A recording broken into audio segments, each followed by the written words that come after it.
और अब मुख्यमंत्री भजनलाल शर्मा की एक्सपोस्ट आपको बता दें। सीएम भजनलाल शर्मा ने एक्सपोस्ट किया है, लिखा विश्व खाद्य सुरक्षा दिवस की हार्दिक शुभकामनाएं। स्वच्छ और सुरक्षित आहार स्वस्थ जीवन का आधार। आप सभी को विश्व खाद्य दिवस की शुभकामनाएं। इस अवसर पर आइए हम सभी संकल्प लें, खाद्य पदार्थों की शुद्धता, गुणवत्ता और सुरक्षा के प्रति न केवल खुद जागरूक रहेंगे बल्कि समाज में भी जागरूकता का व्यापक प्रसार करेंगे।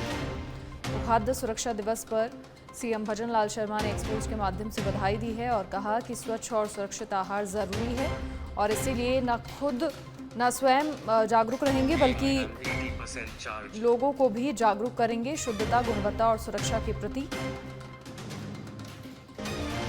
कहा कि आज ये संकल्प लेना चाहिए कि समाज में भी स्वच्छ और शुद्ध आहार के लिए जागरूकता का प्रचार प्रसार करें।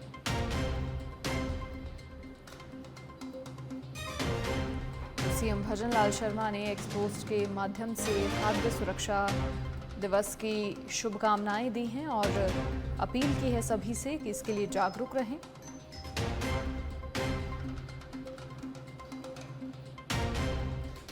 और देश भर में ईद उल अजहा का त्यौहार मनाया जा रहा है। ईदगाह में नमाज में हजारों लोगों ने एक साथ नमाज अदा की। देश में अमन, चैन और खुशहाली की दुआ मांगी गई। लोगों ने एक दूसरे को गले लगाकर ईद की बधाई और शुभकामनाएं दी हैं।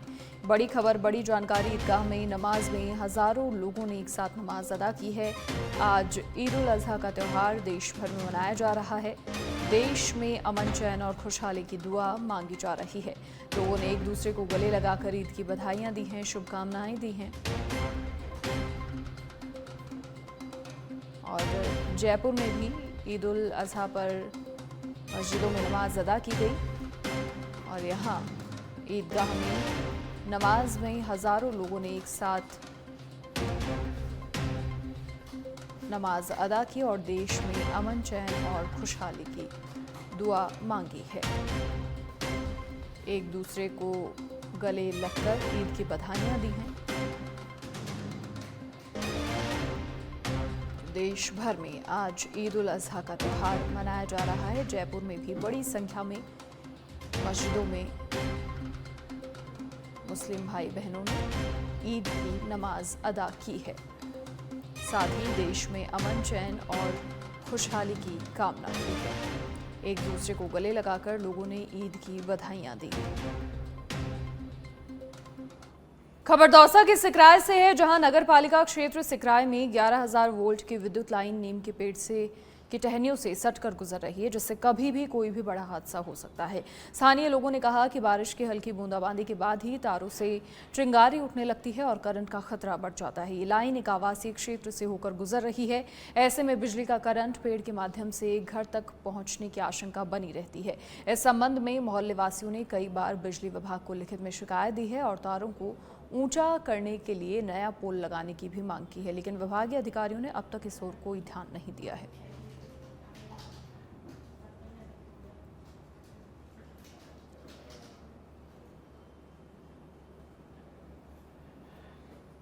सर, हमारे क्या है, पड़ोस में एक नीम का पेड़ है। उसमें क्या है, 11,000 वोल्टेज पे तार जा रहे हैं नीम के बीच में होके। तो जब बरसात आती है उसमें के पानी आता है तो कनेक्शन उतर जाता है। कल परसों रात को बरसात आई थी, उसमें कनेक्शन आ गया। तो हमको भी थोड़ा जनमान आने का थोड़ा रहता है, इस पेड़ को कटाया जाए। मैंने लिखित में शिकायत दे रखी है, लेकिन कोई बिजली विभाग इस ओर ध्यान नहीं दे रहा। किस प्रकार की आपने शिकायत दी? कोई अधिकारी आया, नहीं आया? नहीं, कोई अधिकारी नहीं आया। मैं जेईएन साहब को लिख के दे के आया हूँ लिखित में कि इसको है तो कटाई। दौसा की मेहंदीपुर बालाजी से अब खबर है, जहां मेहंदीपुर बालाजी मोड़ पर सड़क हादसा हुआ है। सड़क किनारे खड़ी कार पर अनियंत्रित होकर ट्रक पलट गया। जयपुर की तरफ से तेज गति से ट्रक आ रहा था। हादसे में ट्रक के नीचे दबने से अल्टो कार चकनाचूर हो गई। गनीमत रही कार सवार लोग उस दौरान कार में सवार नहीं थे। सूचना मिलते ही मौके पर बालाजी थाना पुलिस पहुंची। क्रेन से ट्रक को हटवाकर हादसे की जांच में पुलिस फिलहाल जुटी है। तो सड़क किनारे खड़ी थी गाड़ी और जयपुर की तरफ से तेज रफ्तार से ट्रक आ रहा था। हादसे में ट्रक के नीचे दबने से अल्टो गाड़ी चकनाचूर हो गई। गनीमत रही किसी प्रकार की जनहानि।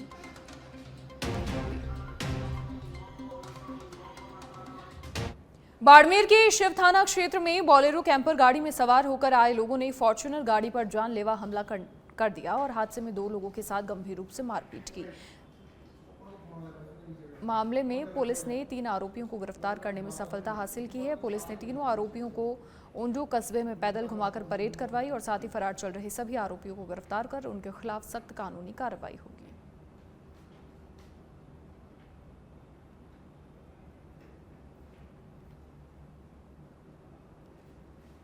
भीलवाड़ा के आसिन पुलिस ने जूलर व्यापारी के साथ हुई लूट की वारदात का खुलासा किया है। 2 इनामी आरोपियों को गिरफ्तार करने में पुलिस ने महत्वपूर्ण सफलता हासिल की है। पूर्व में आसिन पुलिस ने मामले में 8 आरोपी और माल की खरीदारी करने वाले को गिरफ्तार किया था। आपको बता दें 25 दिसंबर 2024 को लाछोड़ा गांव में अज्ञात बदमाशों ने एक ज्वेलरी व्यापारी को निशाना बनाते हुए लाखों रुपए के जेवरात और नकदी लूटने की वारदात को अंजाम दिया था। 30/12/24 को ग्राम लाछोड़ा में लहरुलाल सोनी से करीब 5 लोगों ने कार में आकर के और जबरन उसका अपहरण करके और सोने चांदी की जरूरत की लूटपाट की थी, जिसके संदर्भ में पूर्व में 8-9 आरोपियों को गिरफ्तार किया जा चुका था। और इसमें जो लूटी हुई जो जेवरात थी उसको जो बिकवाने में सहयोग किया था वो करीब 6 महीने से फरार चल रहे थे, जिनको आज डीएसटी टीम भीलवाड़ा और आसिन पुलिस की संयुक्त कार्रवाई में उनको गिरफ्तार किया गया है। और ये घटना के बाद से ही अलग अलग जगह फरारी काट रहे थे और इन्होंने जो जेवरात थे वो बिकवाने में उनका आरोपियों को सहयोग किया था, जो मेन आरोपी थे उनसे। और इनमें जो आज जो गिरफ्तार किए गए हैं उनमें भावेश। और अब जयपुर के चौमू से बड़ी खबर है, जहां अज्ञात वाहन ने राहगीर को टक्कर मार दी। हादसे में राहगीर युवक की मौत हो गई। सूचना पर चौमू एसएचओ प्रदीप शर्मा मौके पर पहुंचे। पुलिस ने घटनास्थल का मौका मुआयना किया। चौमू सरकारी अस्पताल की मोर्चरी में शव को रखाया। मृतक की अभी तक शिनाख्त नहीं हो पाई है। चौमू पुलिस पूरे मामले की जांच कर रही है। चौमू के NH-52 वीर हनुमान मार्ग पुलिया के पास यह हादसा हुआ है।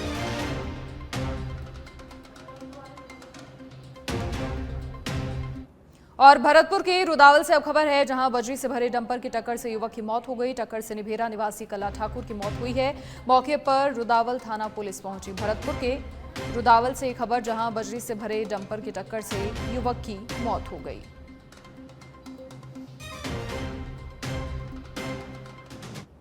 अलवर के MIA औद्योगिक क्षेत्र स्थित ESIC मेडिकल कॉलेज के ICU वार्ड में भर्ती महिला के साथ दुष्कर्म का मामला सामने आया है। 4 जून को अस्पताल के नर्सिंग स्टाफ ने महिला को नशे का इंजेक्शन लगाया और उसके बाद दुष्कर्म की घटना को अंजाम दिया। पीड़िता जब होश में आई तो उसने परिजनों को जानकारी दी। पीड़िता के पति का आरोप है कि मेडिकल कॉलेज प्रशासन पूरे मामले को दबाने में जुटा है। पुलिस ने मामले में FIR दर्ज करते हुए पीड़िता का मेडिकल करवाकर बयान दर्ज किए हैं। जी देखिए जी, जो ESI हॉस्पिटल है MIA में अलवर में स्थित है, उसमें मैंने अपनी वाइफ को एडमिट कराया था। कोई लेडीज़ प्रॉब्लम थी, उसका ऑपरेशन होना था उसका, ठीक है। तो 4 तारीख को उसका ऑपरेशन हो गया था। उसके बाद उसको ICU वार्ड में शिफ्ट कर दिया गया था, ठीक है। उसके बाद फिर थोड़ी देर हम रुके, उसके बाद उन्होंने गार्ड ने हमको बाहर कर दिया। उसके बाद आधी रात को करीब 1:30 या 2 बजे के करीब गार्ड और जो ICU का सुप्रिटेंडेंट था वो आए और मुझे जगा के ले गए। बोले कि तुम्हारी वाइफ चिल्ला रही है, तुम्हारा नाम बार बार ले रही है, चिल्ला रही है। तो मैं वहाँ गया और मैंने देखा कि वो बड़बड़ा रही थी, बोल रही थी, थोड़ी होता है ना, थोड़ी सी अनकॉन्शियस सी स्थिति में थी। और उसके बाद फिर मैंने उसको 15-20 मिनट में सुलाया। उसके बाद फिर मुझे बाहर भेज दिया गया। उसके बाद अगले दिन मुझे मेरी वाइफ ने, हमारे पास सूचना आई थी कि ADM सिटी साहब की कि वहाँ कुछ इस तरह की घटना घटी है। तो इस इत्तला पर मैं और SHO साहब जाब्ते के साथ ESI हॉस्पिटल पहुँचे, जहाँ पर ESI हॉस्पिटल के डीन साहब से मिले। तो उन्होंने घटना के बारे में मना किया कि मेरी संज्ञान में नहीं है ये घटना। उसके बाद ICU में जो इंचार्ज हैं उनके पास गए तो उनसे बातचीत की और उस महिला के बयान लिए। तो महिला ने अपने बयानों में कहा कि मेरे साथ नाइट ड्यूटी में जो नर्सिंग स्टाफ है उसने कोई गलत हरकत की है, दुष्कर्म जैसी हरकत की है। इस पर परिवादी उपस्थित थाने पर आया, इस पर अभियोग दर्ज कर अनुसंधान जारी। कब से भर्ती थी यहाँ पर?